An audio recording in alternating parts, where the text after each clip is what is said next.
आई गेली आणि तिच्या संग माझ्या जन्माची सगळी उत्तर बी घेऊन गेली। माझा भूतकाळ काय आहे ते आता मला शोधून काढायचं आहे।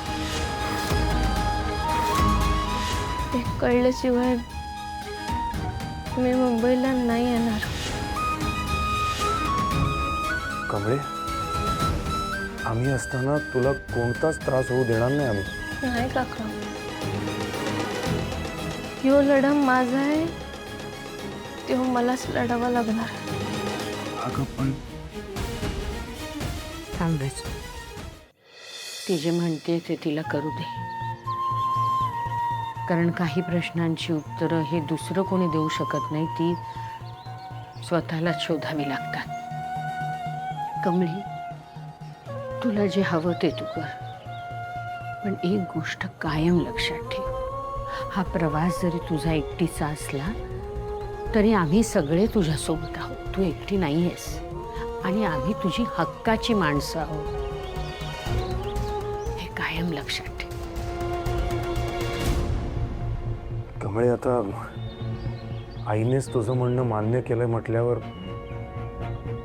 तुला जे हवंय ते कर, पण फक्त एवढंच सांगतो की तुला जेव्हा केव्हा आमची गरज असेल तेव्हा तुझ्या एका फोनवर आम्ही इथे येऊ।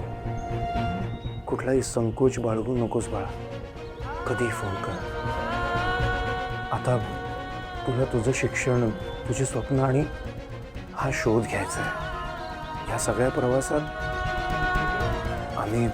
आम्ही तुझ्या सोबत आहोत बाळा। ऋषी,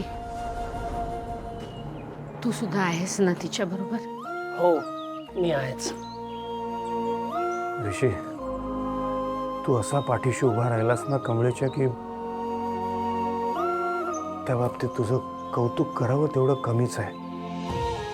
नाहीतर नात्यांना एवढं कोणी मानत नाही, प्रत्येक जण फक्त स्वतःचाच विचार करतं। पण तू जे केलंयस ना ते सगळ्यांना नाही करता येत। काका, आफ्टर ऑल मैत्रीण आहे ती माझी, ती आत्ता संकटात आहे, अशा वेळी तिच्या मी बाजूला उभा नाही राहिलो तर काय उपयोग त्या मैत्रीचा? मला अजून बी असं वाटतंय का माझी आई इथंच कुठेतरी आसपास आहे, कुठनं तरी मला लपून बघते। तुमच्या सगळ्यांच्या रूपानं येऊन ती माझी काळजी घेते।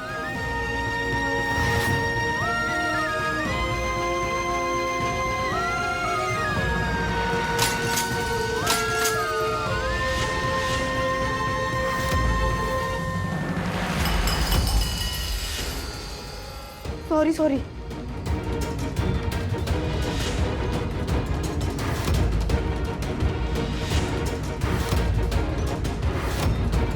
सॉरी सॉरी, उगाच काचबीस लागायची, आठवून येतो।